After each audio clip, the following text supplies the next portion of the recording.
अब यही प्रमाण आपको कुरान शरीफ ये पवित्र शास्त्र देगा। अब इसमें भी 3 रोल हैं।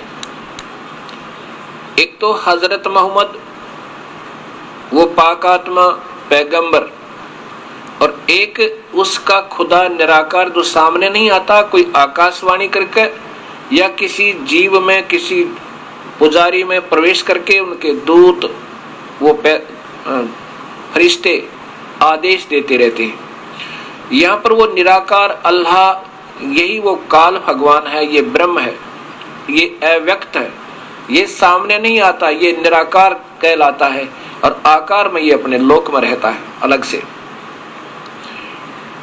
वो निराकार अल्लाह जैसे अर्जुन को कह रहा है ब्रह्म, ऐसे ही ये हजरत मोहम्मद को कह रहा है। क्या कहता है कुरान शरीफ और सूरत फुरकानी नंबर 25 नंबर सूरत फुरकानी में और आयत नंबर 52 से 59 तक आपको दिखाना चाहूंगा, जिसमें प्रत्यक्ष प्रमाण है, उस कबीर परमेश्वर का नाम लिखा है। और फिर कहा कि उस परमात्मा के ऊपर विश्वास रख, वो जिंदा रूप में जो मोहम्मद जी तुझे मिले थे आके। कबीर साहब जिंदा रूप बना के, जिंदा एक महात्मा होते हैं मुसलमानों धर्म में, काला टोप, काला ही ओवरकोट एक ही पहनते ऊपर से लेके नीचे तक का, और सिर पे लंबे चोटे का एक टोप होता है, कैप, हैट नोट कैप, और उसका लंबा चोटा टोप सी होती है, टोप लंबी होती है उसकी चोटी। और वो जिंदा रूप में आते हैं। धर्मदास जी को, गरीबदास जी को, नानक जी को और मलुकदास जी को, गीसा संत जी को, दादू साहेब जी को, इन सभी को जिंदा रूप बनाकर ही वो दर्शन दिया उस परमेश्वर ने। ऐसे ही हजरत मोहम्मद जी को भी जिंदा रूप में वो कबीर परमेश्वर आकर समय मिले थे। अब वो निराकार अल्लाह कहता है कि पैगंबर हे हजरत मोहम्मद, उस परमात्मा कबीर की तू पाकी बयान कर, उसकी महिमा का गुणगान कर, और उस कबीर साहब को तू अल्लाह बताएगा, भगवान बताएगा। और वो काफिर लोग जो अल्लाह से मुख मोड़े हुए आन पूजाएं करते हैं और देवताओं की पूजा करते हैं, वो इस पर विश्वास नहीं करेंगे। तूने उस परमात्मा को परमात्मा सिद्ध करने के लिए संघर्ष करना है, उस कबीर साहब के लिए संघर्ष करना, उन काफिरों का कहा मत मानना। और ये वही परमात्मा है जो सर्वशक्तिमान है, इसको कोई मारने में समर्थ नहीं है। और वो अपने बंदों के गुनाहों से खूब परिचित है, अर्थात वो तेरे पाप कर्मों को भी काट सकता है। वो कबीर परमेश्वर है, वो अल्लाह बड़ा लिख दिया इन्होंने, वो कबीर परमेश्वर है। और उसकी खबर किसी बाखबर से पूछ देखो, जो गीता जी के 4 अध्याय का 33 और 34 श्लोक बताता है, वही प्रमाण कुरान शरीफ बता रही है।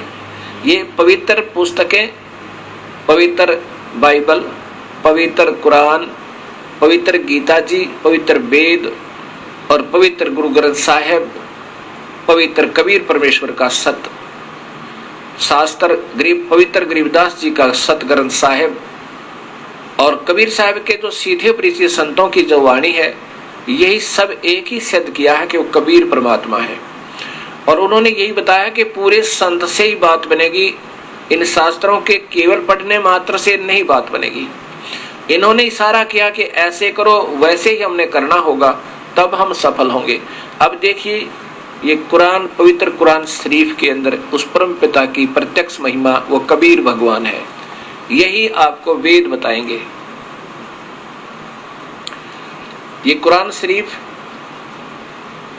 और इसमें लिखा है कि इस पुस्तक में कोई संदेह की गुंजाइश नहीं है।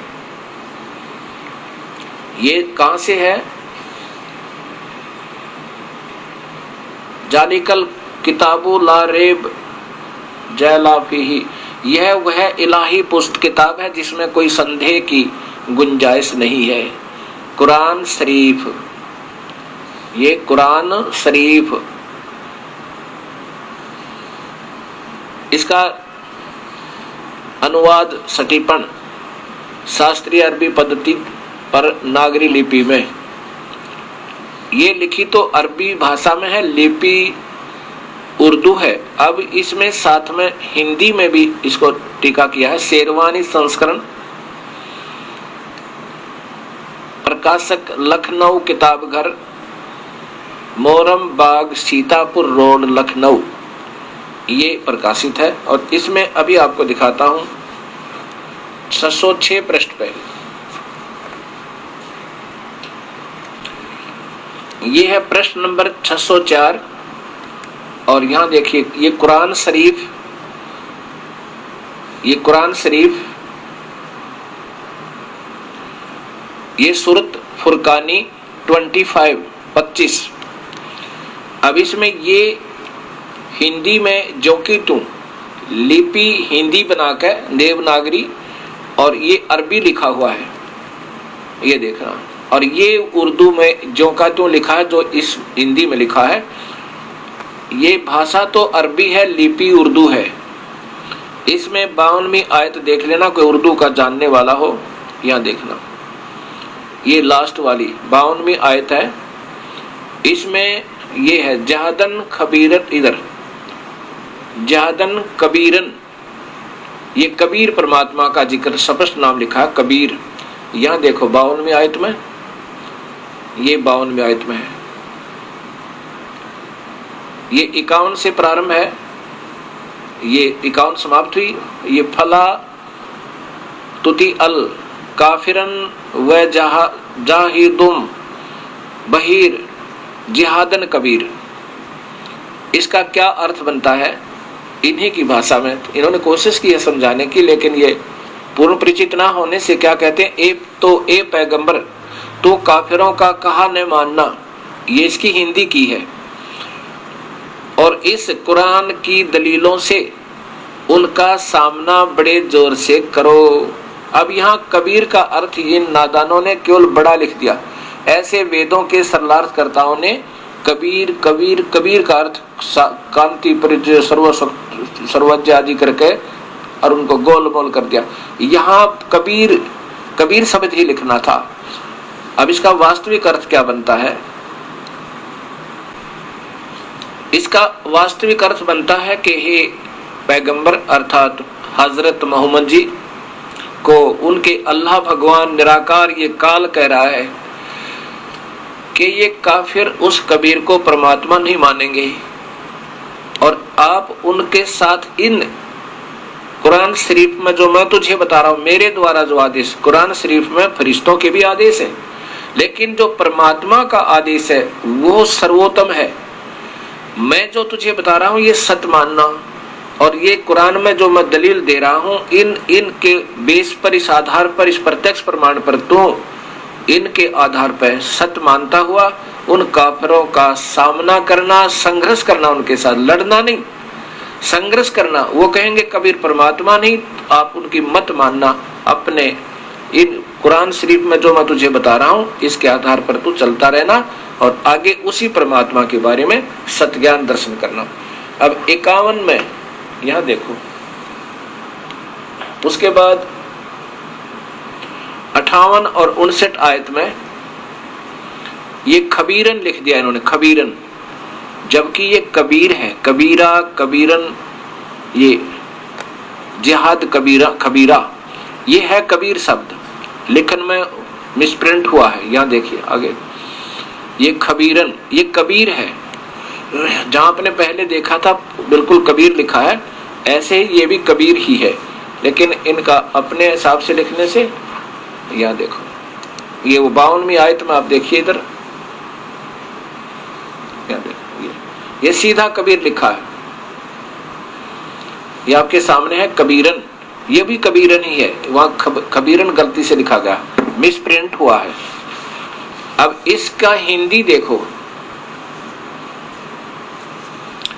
हिंदी देखो, अब ये 51, 52वीं 53वीं आयत है, ये आपके सामने 53वीं आयत, और वो चल रहे, और वही है जिसने, ये वो परमात्मा है कबीर जिसने दो दरियाओं को मिला चलाया, एक मीठा प्यास बुझाने वाला, खारी कड़वा, और दोनों एक आड़ और मजबूत रोक बना दी। अर्थात ये परमात्मा है जिसने सारी सृष्टि को अपने हिसाब से रचा हुआ, और वही है जिसने पानी की बूंद से आदमी को पैदा किया, फिर उसको साहिबे नसब यानी किसी का बेटा या बेटी, और ससुराल वाला यानी किसी का दामाद बहू बनाया, और वह और तुम्हारा परवरदिगार, हजरत को कह रहे हैं, हजरत मोहम्मद को, निराकार परमात्मा पूर्ण परमात्मा के बारे में, और तुम्हारा परवरदिगार हर चीज करने में शक्तिमान है, वो सर्वशक्तिमान है, जो चाहे सो कर सकता है। और काफिर अल्लाह के सिवा ऐसों को पूजते हैं, आन देवी देवताओं की पूजा करते हैं जो न उनको नफा पहुंचा सकते और न उनको नुकसान पहुंचा सकते। काफिर जो अविज्ञाकारी होते हैं, जो वास्तविक बात को नहीं समझते, ना मानते, उनको काफिर कहते हैं। और काफिर तो अपने परवरदिगार से पीठ दिए हुए हैं, मुंह मोड़े हुए, अर्थात वो सत भक्ति नहीं कर रहे। 55 में लिखा है, ए पैगंबर, हमने तुमको, ये निराकार अल्लाह, ये काल भगवान जो सामने व्यक्त रूप में नहीं आता, अव्यक्त रूप में रहता है, हमने तुमको खुशखबरी सुनाने और सिर्फ अजाब से डराने के लिए भेजा है कि उनको बताओ कि गलत काम करोगे तुम्हें सजाएं मिलेंगी, गलत भक्ति करोगे तो तुम्हें हानि होगी, उस पूर्ण परमात्मा की भक्ति करो। इन लोगों से कहो कि मैं तुमसे इस अल्लाह के हुक्म यानी परमात्मा के बारे में सत्संग करने की कोई मजदूरी नहीं मांगता। हाँ, जो चाहे अपने परवरदिगार तक पहुंचने की राह इख्तियार कर ले। अगर कोई भक्ति चाहता है उस प्रभु के पाने की तो नाम जप ले। ए पैगंबर, ओए होए, उस जिंदा, ये चैतन्य ने अपनी तरफ से कर दिया, ये नहीं इसका अर्थ बनता। उस जिंदा रूप में जो तुझे मिला आकर प्रभु अल्लाह पूर्ण परमात्मा, उस पर भरोसा रखो जो कभी मरने वाला नहीं, वो कभी मरने वाला नहीं, और तारीफ के साथ उसकी पाकी बयान करते रहो, और अपने बंदों के गुनाहों से वह काफी खबरदार है। यानी वो सब जानता है अपने बंदों के, यानी जो उनकी भक्ति करते हैं उनके सब का पाप कर्मों को, गुनाहों को माफ कर देगा। जिसने आसमान और जमीन में जो कुछ उनके बीच में है सबको 6 दिन में पैदा किया, ओए होए, और फिर तख्त पर जा विराजा, अर्थात प्रभु आकार में है। 6 दिन में सृष्टि रची, 7वें दिन अपने सतलोक में पहुंच गया। वो कबीर परमेश्वर है, मनुष्य जैसा परमात्मा का स्वरूप है। वह अल्लाह बड़ा का अर्थ है कबीर। वो खबीरन लिखा ना इन्होंने, वो कबीर है। वो यहाँ कबीर लिख दे, बड़ा ना लिखो, कबीरन लिख दे, बस सीधा कबीर। वह अल्लाह, वो भगवान कबीर है। वो रहमान है, वो बड़ा दयालु है। तो उसकी खबर किसी बाखबर इल्म वाले से पूछ देखो। ये 59वीं आयत फुरकान सूरत फुरकान की 25वीं सूरत में ये 59वीं आयत तक इसमें स्पष्ट लिखा है कि उसकी खबर रहमान है, तो उसकी खबर किसी बाखबर माने बिल्कुल तत्वदर्शी संत से पूछ देखो। ये सिद्ध करना चाह रहा दास ने कि सभी शास्त्र कबीर परमेश्वर की महिमा बाई नेम गा रहे हैं। अभी आपने कुरान शरीफ के अंदर सुना सूरत फुरकानी नंबर 25 आयत नंबर 52 से 59 तक आपके सामने पर्दे पर आई। उसमें ये लिखा है कि वो कबीर परमेश्वर है, उसके ऊपर पूरा विश्वास रखो और वही भगवान है। कोई कहे वो परमात्मा नहीं है तो उनके संघर्ष करो, अर्थात उनकी बातें मत मानो। संघर्ष माने लड़ाई नहीं, संघर्ष करो। यानी उनकी बातें मत मानो। और उसी परमात्मा ने सब सृष्टि रची है और 6 दिन में सृष्टि को रच के 7वें दिन वो अपने तख्त पर जाकर विश्राम किया अपने मूल स्थान सतलोक में। और उस परमात्मा की पाकी बयान करते रहो, हजरत मोहम्मद को कह रहे हैं। और वो किसी के द्वारा नहीं मारा जाने वाला, वो तो वास्तव में अविनाशी वो है। अब इसी का प्रमाण गीता जी बता रही है कि मैं और तू अर्जुन जन्म मरण में है। काल ब्रह्म कह रहा है, काल भगवान कह रहा है क्षर पुरुष के तेरे और मेरे तो असंख्यों जन्म हो लिए।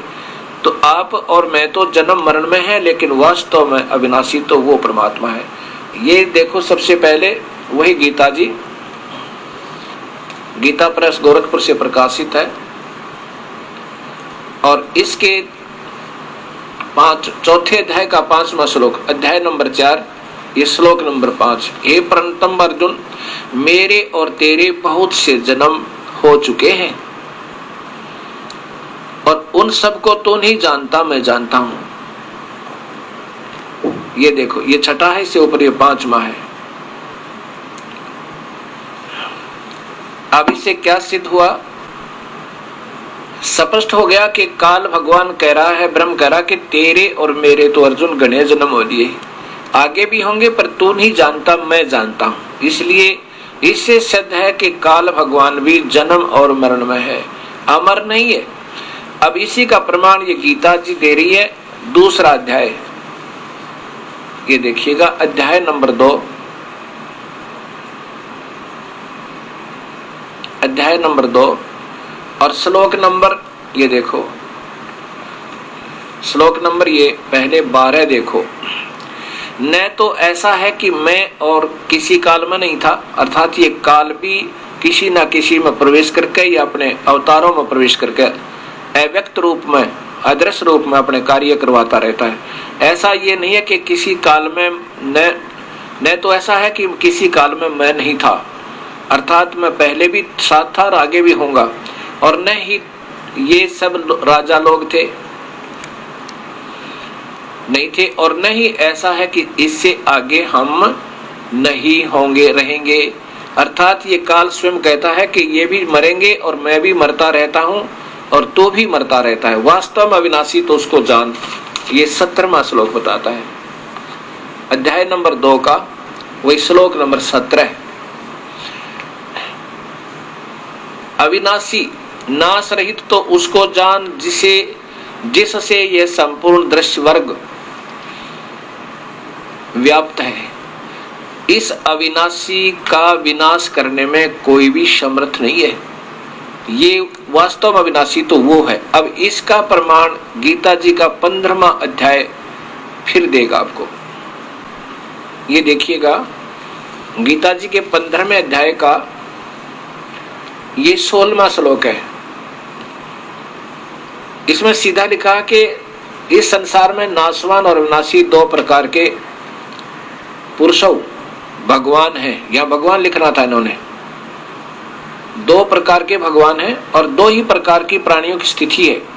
ये सब प्राणियों के शरीर तो नाशवान है और जीवात्मा अविनाशी कहा जाता है। फिर देखना इसी को, इस संसार में नाशवान क्षर पुरुष ये काल है, अक्षर पुरुष ये परब्रह्म है। ये ब्रह्म है, ये परब्रह्म है। नाशवान और अविनाशी 2 प्रकार के भगवान कहे जाते हैं। जैसा कि आपको मैंने बताया था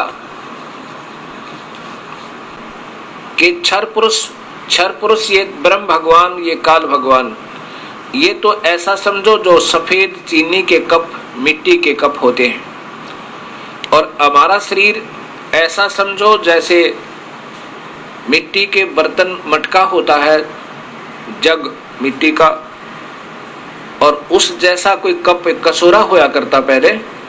एक मिट्टी के बने हुए कसूरे होते, सीधे ही पके हुए मटके जैसे लगते, वो तो हमारे शरीर समझो। और ब्रह्म को समझो वो मिट्टी का सफेद कप। और ये तो नाशवान समझो बिल्कुल ही। और परब्रह्म को समझो, अक्षर पुरुष समझो जैसे स्टील का कप हो। है तो नाशवान, स्टील का भी उसको जंग लगेगा, मिट्टी हो जाएगा, पर समय बहुत लगेगा। ऐसे ये इसकी तुलना में कुछ अविनाशी है, मिट्टी वाले कप की तुलना में सफेद से वो स्टील वाला ज्यादा अविनाशी, लेकिन है ये भी नाशवान। और वास्तव में अविनाशी तो सोना बना हो, चांदी और सोना, कहते वो सोने का को ही वास्तव में अविनाशी जान, उसको ना जंग लगे ना उसका अस्तित्व समाप्त हो। ये उदाहरण के लिए कहा। ऐसा फिर अब दो भगवान है, क्षर ये ब्रह्मा विष्णु महेश के पिताजी, ये स्वयं को कह रहा है कि मेरे और तेरे बहुत जन्म हो लिए अर्जुन, तू नहीं जानता मैं जानता हूं। इसलिए स्वसिद्ध है कि ये काल भी जन्म और मरण में है। कबीर साहब ने जब गोरखनाथ से कहा था कि तेरे करोड़ों तो ब्रह्मा मर गए और अरबों तो ब्रह्मा मर गए, 49 करोड़ कन्हैया ये विष्णु जी, और 7 करोड़ शंभू मर गए, मेरी एक नहीं पलैया, और करोड़ निरंजन हो गए मोहम्मद से जारी, ये करोड़ों ये निरंजन भी मर लिए करोड़ों बार, ये 21 ब्रह्मांड की प्रलय हो चुकी है, मेरी एक पल भी नहीं विनाश हुआ। अर्थात वास्तव में विनाशी मैं हूँ, कबीर भगवान कह रहे। अब यहाँ देखिए गीता जी उसी का प्रमाण कहती है कि वास्तव में अविनाशी तो उसे जान जो इनसे भी न्यारा है, इन दोनों भगवानों से, ब्रह्म और परब्रह्म से अलग है। 15वें अध्याय का 17वां श्लोक, उत्तम पुरुष तो अन्य ही, सीधा ही लिखा है, उत्तम पुरुष है माने भगवान तो अन्य ही, जो तीनों लोकों में प्रवेश करके सबका धारण पोषण करता है। अविनाशी परमेश्वर परमात्मा इस प्रकार कहा गया है। वास्तव में पुरुषोत्तम अर्थात अविनाशी तो उसे जान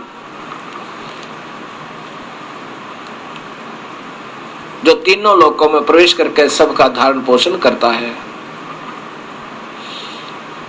अब देखो, अब वो कौन है वास्तव में भगवान, ये आपको ये चित्र बताएगा। 15वें अध्याय का प्रथम और द्वितीय श्लोक कहता है कि संसार रूपी उल्टा लटका हुआ ये वृक्ष रूपी, ये चित्र आप देखिए, इसमें ये संसार रूपी उल्टा लटका हुआ एक वृक्ष समझो, जिसकी ऊपर को जड़े हैं, जड़े माने जो पूर्ण पालन करता वो परमात्मा, ये जड़ है ऊपर को, ये पूर्ण ब्रह्म कबीर साहब कबीर देव, ये है वास्तव में वो परमात्मा जो सबका तीनों लोकों में भी सबका पालन पोषण यही करता है, क्योंकि पौधे को खुराक जड़ से ही चलती है, ये वो पूर्ण परमात्मा है। और आगे देखिएगा इसका तना, ये अक्षर पुरुष है। कबीर साहब कहते हैं अक्षर पुरुष एक पेड़ है, ये यहाँ से जो जमीन से ऊपर दिखाई देता है ये वृक्ष कहलाता है, इससे नीचे जड़े हैं वो गुप्त है। अक्षर पुरुष एक पेड़ है, निरंजन वा की डार, अक्षर पुरुष ये परब्रह्म, ये क्षर पुरुष ये ब्रह्म है, ये निरंजन काल ये उसकी एक शाखा है, एक डार है मोटी, ऐसी ऐसी सैकड़ों डार और होती है पेड़ पे, उसमें से एक है ब्रह्म, और उस ब्रह्म से आगे फिर 3 शाखाएं हैं। ये तीनों देवा शाखा है, ये पात रूप संसार, ये रजगुण ब्रह्मा, सतगुण विष्णु, तमगुण शिव जी, ये तो शाखा, फिर ये पात रूप में संसार, ये देवी देवता आगे इन्हीं से उत्पन्न है और आगे इनकी अंडर कंट्रोल है।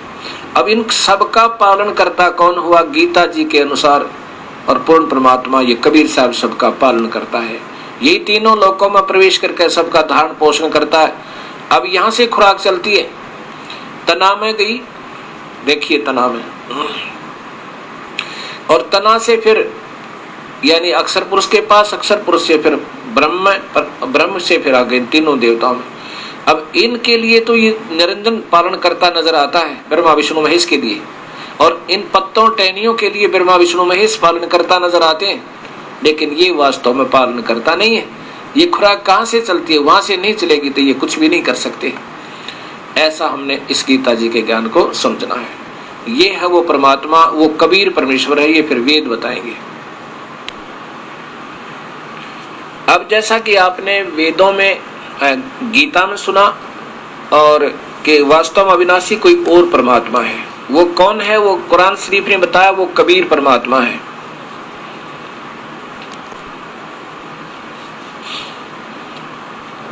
वो कबीर परमात्मा है, और कुरान शरीफ ने ये भी बताया कि ये वही परमात्मा है कबीर जिसने 6 दिन में सृष्टि को रचा और 7वें दिन विश्राम पाया। 7वें दिन तख्त पे जा विराजा, अर्थात कहीं विराजा तो कोई स्थान है जहां परमात्मा रहता है और वो आकार में है, मनुष्य जैसा है। ये प्रमाण ये पवित्र बाइबल करेगा आपके सामने। ये देखिएगा, ये पवित्र बाइबल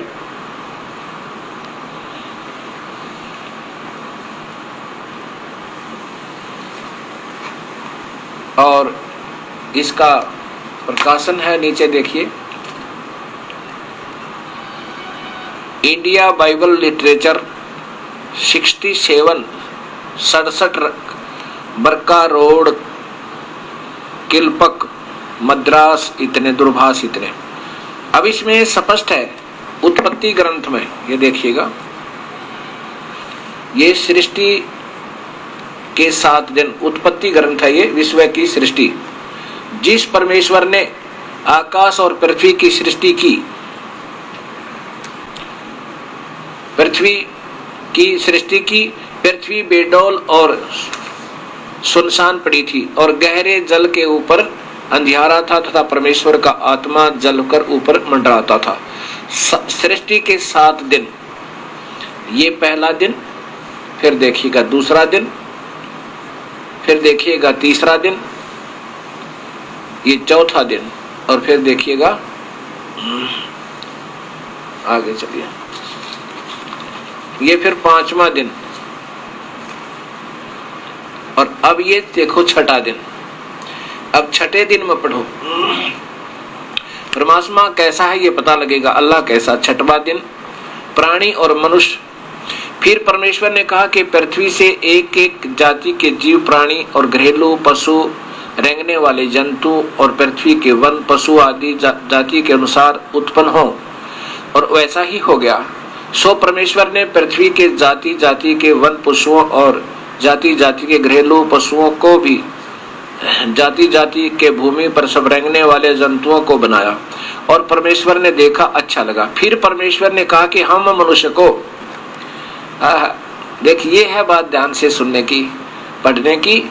फिर परमेश्वर ने कहा कि हम मनुष्य को अपने स्वरूप के अनुसार अपनी समानता में बनाएं, और वे समुद्र की मछलियों और आकाश के पक्षियों और घरेलू पशुओं और सारी पृथ्वी पर और सब रेंगने वाले जंतुओं पर जो पृथ्वी पर रेंगते अधिकार रखे, यानी सबसे मजबूत और समझदार हो। तब परमेश्वर ने मनुष्य को अपने स्वरूप के अनुसार उत्पन्न किया। ओए होए, इससे सिद्ध है कि परमात्मा मनुष्य जैसा है। और ये मुसलमान धर्म में कहते अल्लाह तो निराकार है, क्योंकि यही प्रमाण वेदों के ज्ञाताओं ने दिया कि अल्लाह निराकार है। देखो, तब परमेश्वर ने मनुष्य को अपने स्वरूप अनुसार उत्पन्न किया। अपने ही स्वरूप के अनुसार परमेश्वर ने उसको उत्पन्न किया, नर और नारी करके मनुष्य, उसने मनुष्य की सृष्टि की। अब आगे देखियो,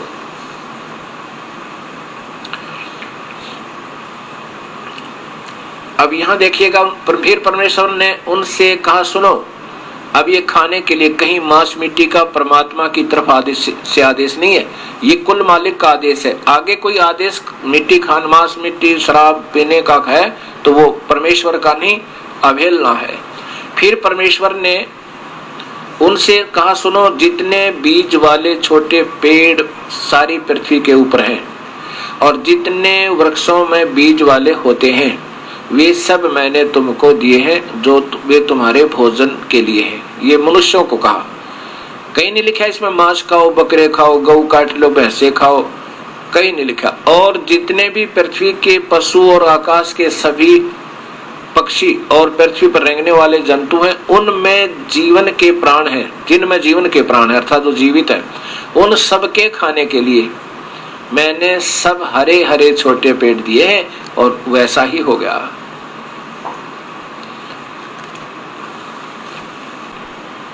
अब आपने सुना और देखा आंखों से और पढ़ा, कितना प्रत्यक्ष प्रमाण है। ये काल ही सबको धोखा दे रहा है। ये स्वयं सामने व्यक्त रूप में नहीं आता और अव्यक्त रूप से किसी के अंदर प्रवेश करके अपने आदेश दे देता है। उनमें कुछ सत्य होते हैं, कुछ असत्य भी होते हैं। अब जैसे गीता जी को आप पढ़ते रहिए, अब इस तरह पढ़ना गीता जी को जैसे दास पढ़ा होगा, फिर पता चलेगा। क्योंकि ये पूर्ण परमात्मा के डर से ज्ञान तो सही देता है और कहता है उस परमात्मा का मार्गदर्शन करो, परमात्मा कोई और है, स्वयं भी कहता है, लेकिन उनकी पूजाएं गलत करवा देता है। कबीर साहब से वार्ता हुई थी इस काल की, कहा था कि नाम तो मैं लूंगा तेरा ही, तेरी ही महिमा गाया करूंगा, लेकिन पूजा सही नहीं बताऊंगा, पूजा गलत करवाऊंगा और ज्ञान आप ही का दिया करूंगा कि परमात्मा कोई और है, उसका कबीर नाम है, वही सारी सृष्टि का रचनहार है, लेकिन अंत में ज्ञान वो यानी पूजा अधूरी दे करके इन सबको गुमराह रखूंगा। ऐसा उसने अपना कबीर साहब से, जब कबीर साहब जोगजीत नाम से आए थे, वो नहीं पहचान पाया काल के ये परमात्मा है, जोगजीत समझ के उनसे फिर अपने खुल्लम खुल्ला ये कह दिया था कि नाम तुम्हारा ले करूं आवाजा और 12 पंथ करूं मैं साजा, उन 12 नकली पंथ चलाऊंगा, उनमें तुम्हारा नाम लेकर कबीर परमात्मा है, कोई और अल्लाह है, वो सतलोक में रहता है, ऐसे पंथ चलाऊंगा नकली और नकली नाम दिवाऊंगा और फिर वो सब मेरे ही चक्कर में रहेंगे। 12 पंथ करूं मैं साजा, नाम तुम्हारा ले करूं आवाजा, और इन 12 पंथों में नाम जो ले ही सो मेरे मुख आंस में ही, वो मेरे ही चक्कर में रहेंगे, मेरे से बाहर नहीं जा सकते, क्योंकि वो शास्त्र विरुद्ध साधना करेंगे और गलत नामों का आधार दिया करेंगे। ऐसा ये काल कहता, और ये स्वयं सामने नहीं आता। अब इसी का आगे फिर देखिए गीता जी के 7वें अध्याय को फिर पढ़िए। अब गीता जी को ऐसे पढ़ना था हमने और जिससे हमें लाभ होना था। अब ये देखिए 7वें अध्याय का फिर 19वां आपने पढ़ लिया कि उन तत्वदर्शी संतों को ढूंढ ले, ऐसा जानने वाला महात्मा सुदुर्लभ है। बहुनाम जन्मानाम अंते ज्ञानवान माम प्रपद्यते, यानी ब्रह्म साधना भी बहुत जन्मों के बाद ये ज्ञानी पुरुष होते हैं, भाग्यवान आत्मा जो मेरी पूजा करते हैं। लेकिन वासुदेव सर्व, वासुदेव कौन? जो सर्वव्यापक परमात्मा कबीर परमेश्वर कुल मालिक, ऐसा कोई बताने वाला वो महात्मा बहुत ही दुर्लभ है। अब 20 में देखो,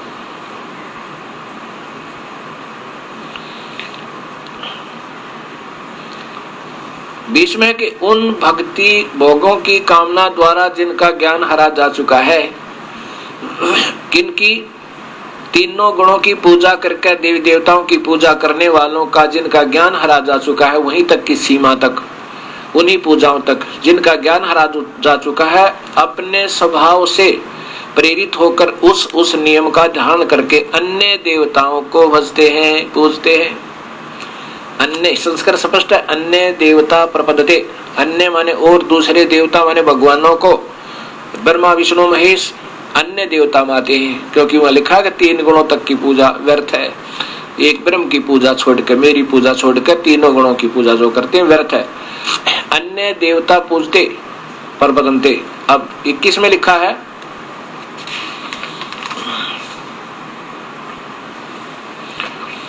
जो सकाम भक्त जिस देवता, यानी कोई ब्रह्मा का, कोई विष्णु का या शिव की पूजा करता है, पूजना चाहता है, तो उस भक्त की श्रद्धा को मैं उसी देवता के प्रति सथित कर देता हूं। अब जिसने पूजना चाहता है पूज ले, लेकिन उतना ही लाभ मिलेगा। जैसे मुख्यमंत्री कहे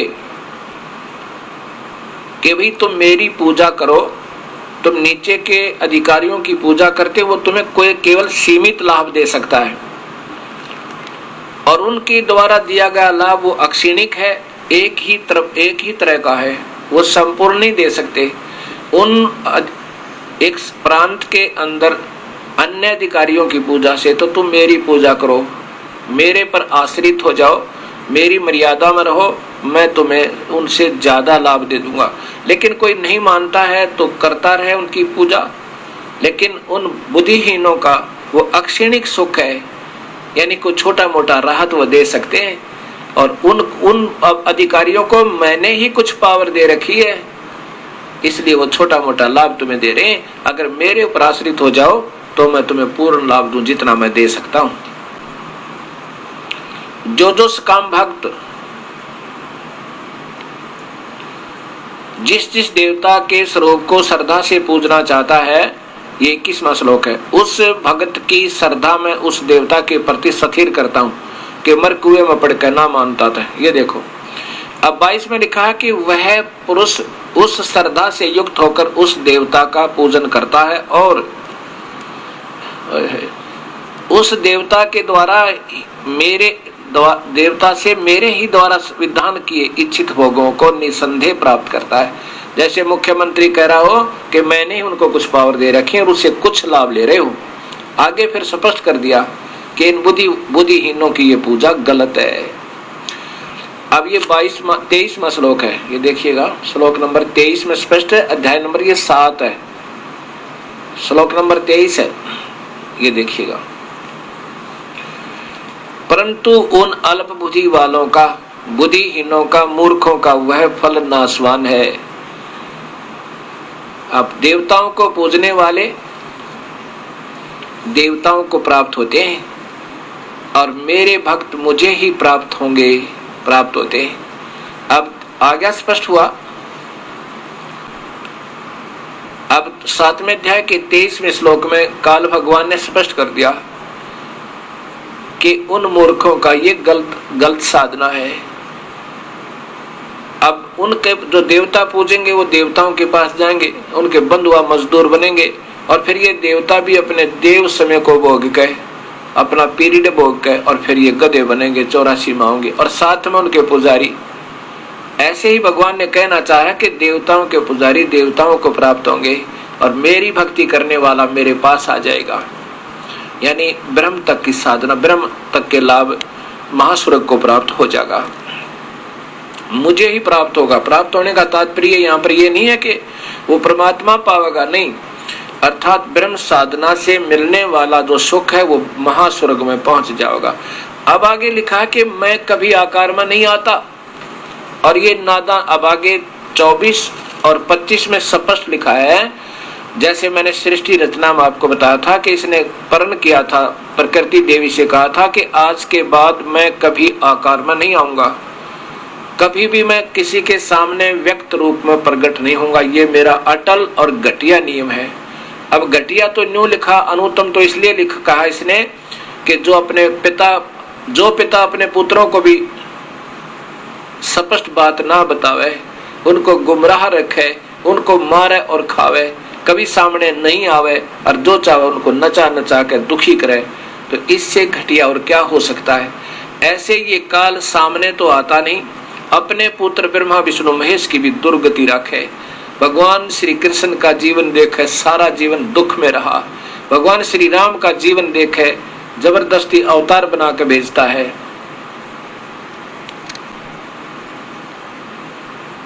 और फिर वो बेचारे सारा जीवन अपना दुख में भोग कर चले जाते हैं। जैसे भगवान श्री राम का जन्म, विवाह होते ही वनवास के तुरंत बाद सीता का हरण वनवास में ही, फिर 12 वर्ष युद्ध, फिर वापस लेकर आए सीता जी को, रावण राक्षस की हत्या करके उनका, और फिर आते वक्त सीता जी का निष्कासन, और फिर अंतिम श्वास तक पुत्र और पिता और पत्नी और पति का आखिर सांस तक वियोग रहा। तो बताओ ये कहाँ सुख हुआ? सुख नाम की चीज नहीं थी इन भगवानों के पास, क्योंकि ये काल के द्वारा ये पीड़ित है। अब यहां देखिएगा, उसी अध्याय नंबर 7 का श्लोक नंबर 24।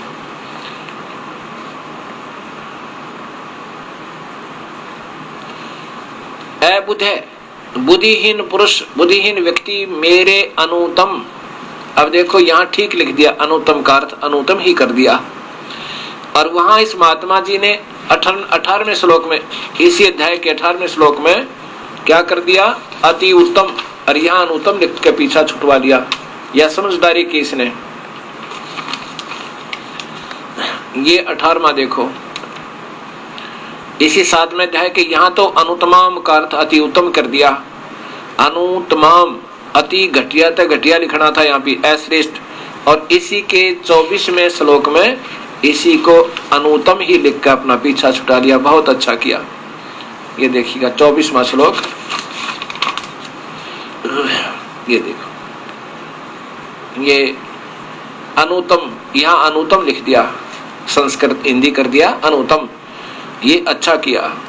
वहां भी अनुतम ही लिख देता, बहुत अच्छा था। अब अबुध है, बुद्धिहीन पुरुष मेरे अनुतम अविनाशी परम भाव को न जानते। ये काल कह रहा है, क्या कह रहा है कि मैं कभी व्यक्त रूप में सामने नहीं आता। अव्यक्त, अव्यक्त का अर्थ होता है मैं कभी व्यक्तिगत रूप से प्रकट नहीं होता। ये तो अपने हिसाब से बना दिया इन्होंने। अव्यक्तम माने मैं कभी किसी के सामने व्यक्तिगत रूप से नहीं आता, आकार में नहीं आता। माम माने मुझ,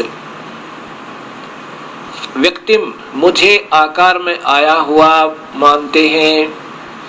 फिर देखिए ये बुद्धिहीन पुरुष मनुष्य, जो काल कह रहा है कि मैं काल हूं, मैं कृष्ण नहीं हूं, मैं तो इसके अंदर बोल रहा हूं, ये मूर्ख मुझे कृष्ण मान रहे हैं। बुद्धिहीन पुरुष मेरा अनुतम अविनाशी परम भाव को नहीं जानते, मेरा घटिया नियम नहीं जानते कि मैं कभी किसी के सामने नहीं आता, व्यक्त रूप में आकार रूप में नहीं आता। ये मुझे व्यक्ति मान रहे हैं, व्यक्ति भाव को प्राप्त हुआ मानते हैं, मैं कृष्ण नहीं हूं, स्पष्ट लिख रहा है। अब 25 में देखो, न अहम प्रकाश से सर्वस्य योग माया समावर्त है, मैं तो अपनी योग माया से के द्वारा छुपा रहता हूं और मैं किसी के सामने आकार में नहीं आता। ये मूढ़ एम न भी जानते, ये मूर्ख लोग मुझे नहीं जानते ये लोग, और मुझे अजम एवं मेरे इस अटल मैं कभी पर आकार में नहीं आता, कृष्ण जी की तरह जन्म नहीं लेता, अजम अवयम हूं। यहाँ देखिए ये इसका अर्थ इन्होंने क्या किया है कि अपनी योग माया से छिपा हुआ मैं सबके प्रत्यक्ष नहीं होता, और यह है अज्ञानी जन समुदाय मुझे जन्म रहित अविनाशी परमेश्वर को नहीं जानता। जन्मने वाला सुनते, ये तो गलत लिखा है इन्होंने, जन्मने वाला। सिर्फ यह है कि न अभी जानते, मुझे नहीं जानता, मुझे कृष्ण मान रहे हैं, मैं कृष्ण नहीं हूं। इसका वास्तविक अर्थ यह बनता है कि मैं अपनी योग माया से छुपा रहता हूं। न अहम प्रकाश से सर्वस्य योग माया समावर्त है, मैं किसी के सामने प्रकट नहीं होता और न ही मैं कृष्ण राम की तरह जन्म लेकर आता हूं।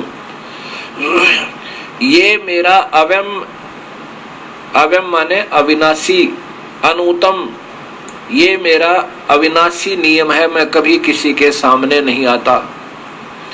अयम माने यह है, अवयम ये मेरा अविनाशी नियम को न अभी जानते मूढ़ा, मूढ़ लोका, ये मूर्ख लोग मेरे इस अविनाशी नियम को नहीं जानते कि मैं राम कृष्ण परशुराम जी के की तरह नहीं आता। ये तो मैं ही इनको अपनी प्रेरणा से यहाँ जन्म देता हूँ और इनमें प्रवेश करके अपना सब कार्य कर जाता हूँ।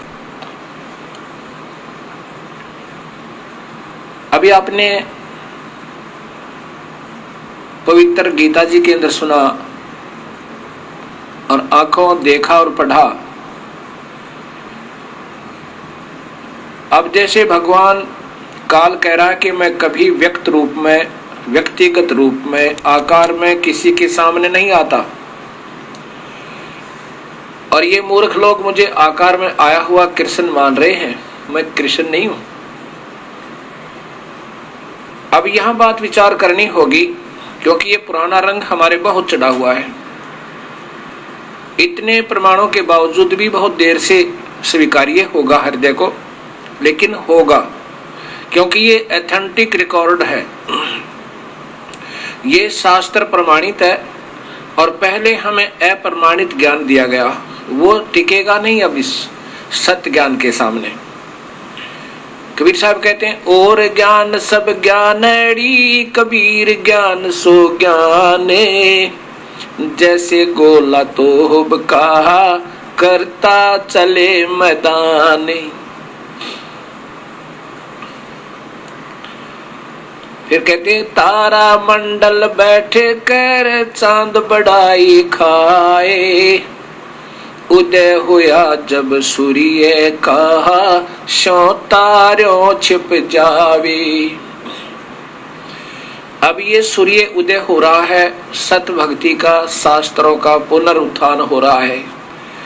शास्त्र तो पहले ही पवित्र हैं, लेकिन उनको फिर वापस हर भक्त के सामने पहुंचाया जा रहा है। कबीर परमात्मा की ही रजात है, जीव कुछ नहीं कर सकता।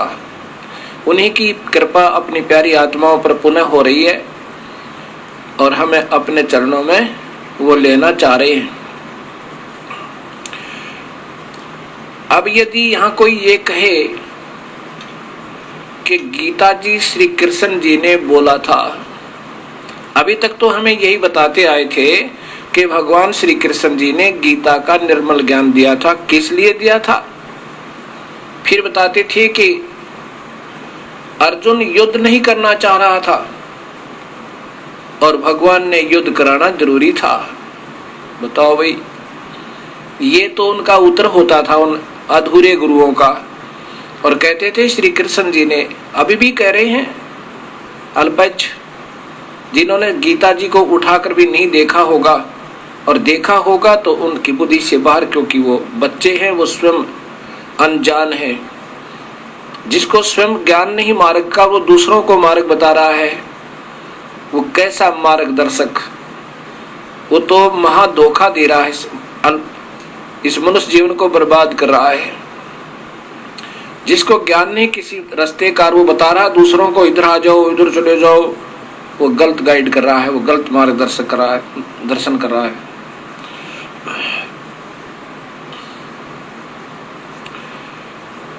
कृष्ण जी ने गीता को नहीं बोला।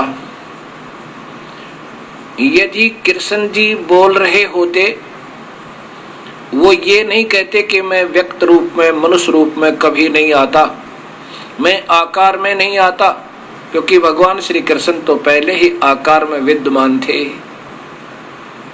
ये काल बोल रहा था कि मैं कभी आकार में नहीं आता। अब यहां विचार करना, वो काल कौन है? वो क्षर पुरुष, वो ब्रह्मा विष्णु महेश के पिताजी। यहां विचार कीजिए, गीता जी के ज्ञान की आवश्यकता कब पड़ी थी? जब अर्जुन युद्ध करने से मना कर देता है, दोनों सेनाएं आमने सामने खड़ी हैं। उससे पहले थोड़ा सा विवरण और देना चाहूंगा आपको। युद्ध क्यों होने जा रहा था?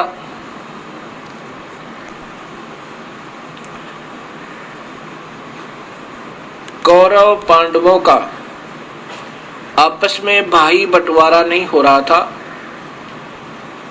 दुर्योधन पांडवों को हिस्सा नहीं दे रहा था और पांडव अपना हिस्सा राज्य का मांग रहे थे कि आधा हिस्सा हमें दे दो। दुर्योधन ने स्पष्ट मना कर दिया था कि तुम्हें मैं कुछ नहीं दूंगा। इसके लिए फिर भगवान श्री कृष्ण से पांडवों ने प्रार्थना की कि आप हमारा राजीनामा कंप्रोमाइज करवा दो। भगवान श्री कृष्ण 3 बार शांति दूत बनकर इस अनर्थ को बचाने की भरसक प्रयत्न करते हुए और कौरव और पांडवों को समझाने के लिए 3 बार गए थे और कहा करते थे कि दुर्योधन विनाश हो जाएगा, ना राज्य रहेगा और ना तुम रहोगे। ना जाने युद्ध में कौन मर जावे, आप ही मर जाओ या पांडव ही मर जाएं। पांडवों को भी कहा करते थे भाई युद्ध में ना जाने किसकी मृत्यु हो जावे और फिर ये राज किस काम आएगा। आपस में अपना प्रेम से अपना हिस्सा बांट लो। लेकिन न दुर्योधन मान रहा था और न ही पांडव मान रहे थे।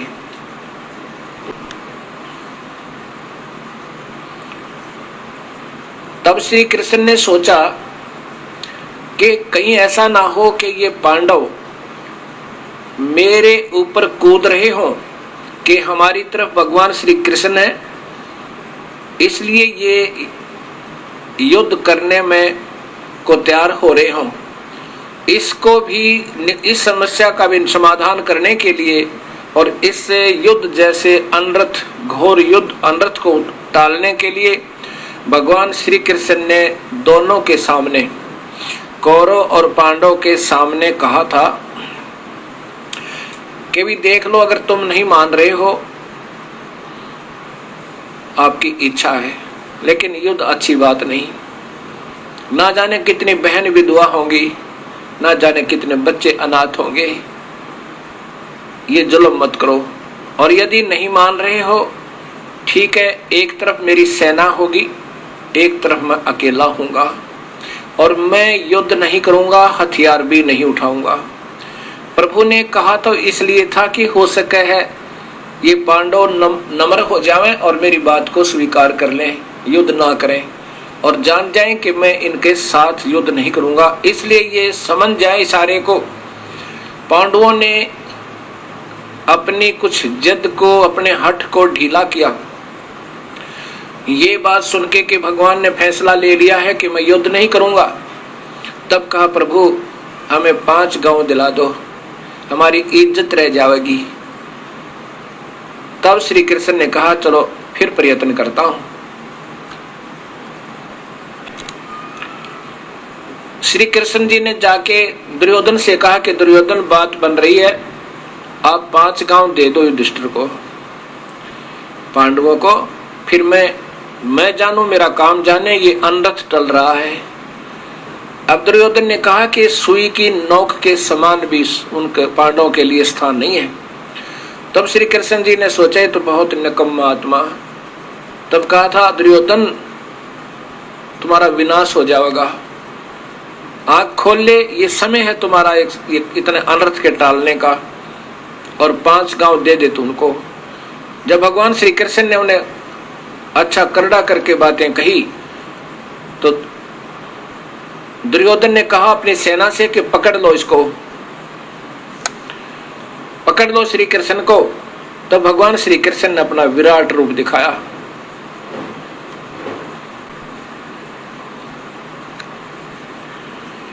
और जिसको देख करके सभी उपस्थित सभासद अपनी आंखें बंद कर लेते हैं, डर के इधर उधर हो जाते हैं,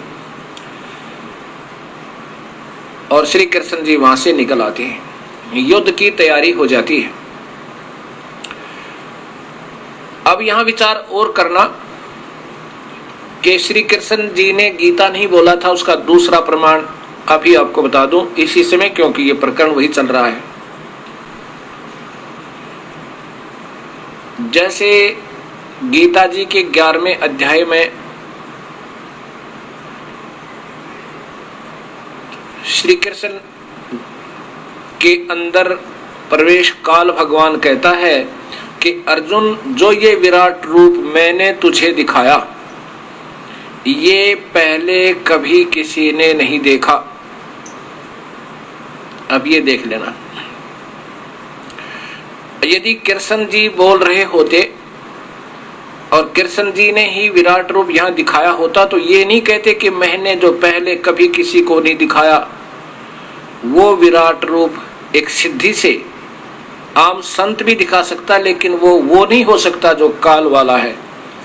ये अपना विराट विकराल रूप अर्थात भयंकरता दिखा सकते अपनी शक्ति को, लेकिन वो काल के तुल्य नहीं, वो क्योंकि वो 1000 भुजा के हैं, ये केवल 4 भुजा युक्त हैं।